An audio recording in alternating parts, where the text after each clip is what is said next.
What up mga solid subscribers? Okay, mic check lang. Tingnan ko lang kung gumagana yung mic natin.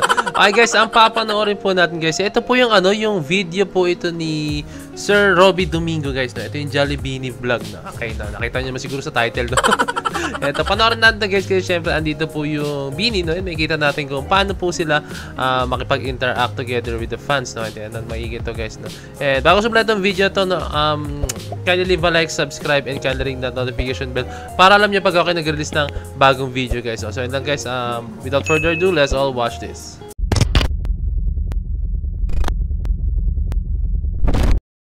Okay, no? Bago ko simulan ito, ulitin ko ulit, very big shoutout po kay Robby Domingo. Kanya po itong video na po ito, no? Let's go.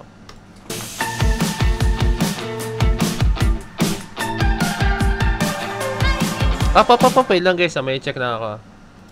Okay, sorry. Akala ko hindi po nagpe-play po yung ating OBS, no? Okay, let's go. Tuloy tayo. Ito na yun.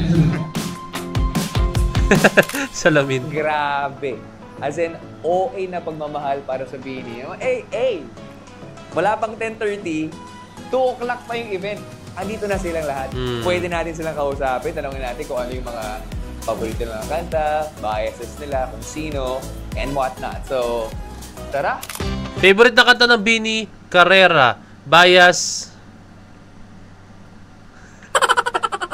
Alam nyo, bias ko si Mika. May explanation niya kung ba't si Mika. Baka sabihin, ano ba yan? Ba't si Mika lang? Ayan, bias mo. Ganun. Hindi, si Mika talaga ang bias ko talaga sino. Lahat sila, idol ko solid pero si Mika pinaka-bias. Kanta nila, sa mga songs nila. Ang favorite song nyo ay? Ang Golden Arrow sa Carrera. Ba't mo sobrang na-enjoy ang Beanie? Because I love dancing too. You love dancing. What's your favorite song? Cherry on top. Cherry on top. Cherry on top. Nakailang kain ka ng ng burger cherry para makuha mo yung photo card? Dalawa lang po. Dalawa? Grabe yung swerte. Wow, napakaswerte mo and we're so excited na makita mo yung Beanie. Alright, let's play Guess That Beanie Song. Pero sa yung sulyap, mga matay ng umusap. Ano, akala ko dudugtungan eh. Alok-alok, ano ba talaga ito? Salamin. It's correct. From following your footprints in the sand. Okay. To walk in with you on the side. What's the song? Carnival gear pa. So heads, gonna be holding my world. Pantropiko! Pantropiko! Para bang ang lahat ay gumagaan? Para bang ang lahat ay Feel good! Feel good. Hey. I feel good. Grabe ka. I could do this all my life. Cinnamon swirl, I twirl. Cherry on top! Cherry on top. Bilis, ha? Hello, what's up? What's up? Easy. Congratulations. Coach! Congratulations to you. So this is Coach Mickey. What's up? Since day one, actually, Coach Mickey and Coach Ana, since day one, silang naging parang anchor and support ng Beanie. Wow. Oh, of course. Always there. Day one. Of Robby's day. With masses of fans. Ang dami. Not just tens of thousands eh. Million. And whatever they do, magsalita lang sila ng konti, puto agad sa social media. Ang laki na narating nila since day one. True. How proud are you? Na ito na yung mga nakikita. I think it's still, I think, kind of surreal eh. Like before, everyone was aiming for having this, what they have right now. But now it's here, parang kind of cool but also concerning eh. Like, before you can protect, now you have to figure out how will they protect themselves. Because you get so much love and how to reciprocate that. So, kind of still surreal everything to me. But Joanna said, ang pangarap niya para sa grupo, maging household name. And they're more than a household name. How do you feel about that? Super proud, syempre. I'm happy na, and it's not, parang before, kailangan ko pa kwento lagi sa family and friends, and now parang, even without prompting, sila na yung mismo, parang laging nagkukwento about Beanie, and they hear them everywhere. So, nakaka-proud. And siguro yun nga, like, I think, for me naman, it's more of like, always thinking now of what do we do to maintain that? Or like, to even do things the better pa than what they've done before. Grabe naman pressure from the coaches. But that's good kind of pressure. Diba? It pushes the girls to be more than their best selves na. Cherry on top is On top. on top right now. Diba? Talagang on top. For me, Ay, napindot ko yung post, sorry. My question is there something next na kailangan abangan after Cherry on Top? You don't have to answer. Kailangan mo lang tingnan ng camera. Oh, okay.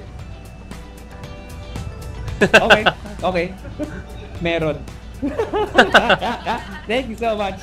Guys, I will prepare now and you will see the best of the Beanie Fan Meet in 3, 2, 1.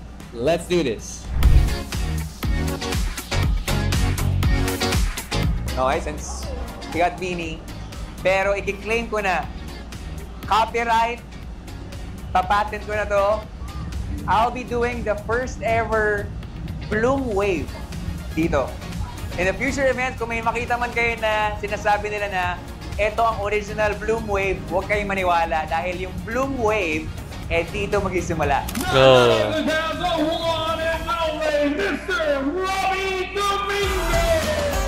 Right there, okay lang ba? Magkaroon tayo ng Bloom Wave with 3. Bloom Wave! Yay!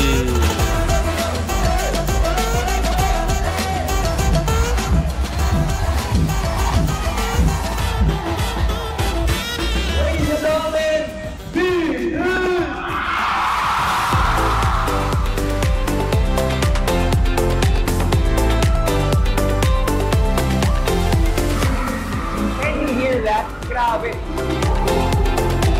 Name a dream destination ng Beanie. 3, 2, 1, go!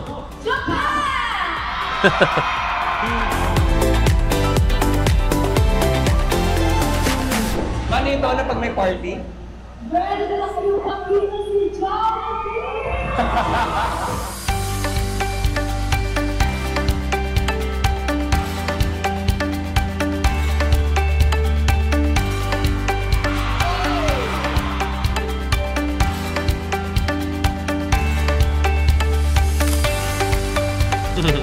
Kapagod siya pero sobrang saya ng feeling, especially kasama lahat ng mga group. Tapos I'll pass by their dressing room just to say thank you. Isa sa mga nakakakilig na bagay right after an event is when your director, when the production tells you, oy, pa-picture, good job ka. Laking pat on the back. And even the boss is telling you, galing, I'll see you the next event. So, yeah, yun yung isa sa mga bagay na ang sarap magtrabaho. So guys, thank you so much for watching this content. Maraming salamat sa social media team ko ngayon. I got a team, baby, and we're back. So, for more exclusive content and behind-the-scenes footage, mga snippets, just keep on watching and keep your eyes glued on our channel. I'm Robert D. I'll see you guys next time. I got a team! Thank you. I got a team. Thank you. So, isa rin yun, no? Siyempre, lahat naman tayo, guys. Gusto natin magkaroon din po ng natin ng sariling diskarte, lahat na. Actually, ako, guys, isa rin yun sa mga ini-aim ko talaga, guys, no? Once siguro na makapag-set na ako ng goal, no? Ito, ini-aim ko na siya by next year, ini-aim ko na siya. Gusto ko pong lumaki po talaga aking YouTube channel. Claim natin yan, na-claim natin yan. Gusto ko pong lumaki po talaga aking YouTube channel. Sa ngayon, medyo hirap lang ako dahil po, ngayon po, ako ay nasa isang, as a regular employee. Pero, next year, guys, I'm planning talaga na ma-full-time po kahit pa paano. Itatry ko ma-full-time and igagawin ko lahat para maano ko yung aking pag-YouTube, guys. Inabangan nyo, guys, ang mga contents na gagawin ko. Ang dami ko talaga binabalak. Gusto ko po talagang isugal talaga siya, guys, no? Pero syempre mahirap din na puro salita, pero gagawin ko na lang siya, no? Hindi ko siya magawa, pero I'll do my best, no, para magawa siya, no. And ayan, abangan natin yan. Kasi ang sarap sa feeling, guys, na nagagawa mo yung gusto mong gawin, eh. Just like Beanie, guys, no. Nagagawa ng Beanie kung yun yung gusto nilang gawin, no. Naging hobby lang nila nung simula, naging passion nila. Pero tingnan nyo, yung ngayon, guys, is pangit mong pakinggan, guys. Pangit mong pakinggan, no? Pero syempre, yung nangyayari ngayon sa Beanie is kumikita na rin po talaga sila, no? Ayun yung pinakamasarap sa feeling po talaga sa lahat, no? Yung hobby mo, yung passion mo, yung gusto mong gawin is nagiging source of income mo rin talaga, no? Diba? Sarap lang sa feeling nun, diba? Pero syempre, una sa lahat, wag mong iisipin yung passion mo or yon ang hilig mo ginagawa mo is para lang kumita ka. Hindi. Lagi mong isipin, ginagawa mo yun para maging masaya ka, no? Siguro bonus na rin po talaga, guys, na kumikita ka. Bonus na yun, no? And syempre, kailangan meron din pong kapalit. Like, syempre, kung ginagawa, alam niyo naman, wala pong libre sa mundo ngayon. Walang libre sa mundo ngayon, no? And kailangan yung ginagawa mo is tandaan mo, alam mo yung worth, no? Alam mo yung worth nun, guys. And hindi pwedeng laging libre, no? Pero, ang sinasabi ko lang dito, kailangan kung ano yung gusto mo, kung saan ka masaya, yun ang gawin mo talaga. No? And susunod na lang po sa inyo dyan yung mga, yan, yung kung ano yung worth mo talaga. No? So, and guys, sobrang ganda na itong video to. Nakita po natin dito kung paano trabaho. Syempre, and paano rin nagawin ni Sir Robby Domingo yung trabaho niya. No? At the same time, yung sa Beanie, no? Although na hindi ganun karami yung appearance ng Beanie, pero may kita mo dun, guys, na talagang yung Beanie ron is talagang napakano lang nila pagdating sa ganito klase mga event, talagang pinapaunlakan nila. Eh syempre, yung mga ganyang klase moments, guys, napakabihira po yan. Hindi alam guys kung ano po yung mga pwede mangyari in the future, no? Like syempre, halimbawa na dahil po endorsements talaga ng Beanie talaga, as in, mas dadayo po talaga yan. And syempre, malay nyo, bigla dumating sa point, guys, international po talaga ang Beanie, no? Solid dun, guys, no? Malay, sobrang busy rin nila is hindi nila mabigyan ng time yung lahat po ng nila. Pero syempre, kailangan nila ng pahinga. Yun lang. Kailangan ng pahinga ng ating girls na. Okay? Kindly leave a like, subscribe, and kindly ring the notification bell para lang yung bago ako nag-release ng bagong video, guys. So, alam nyo na. Maraming salamat. So, this is Point of It signing out. Peace! Let's G.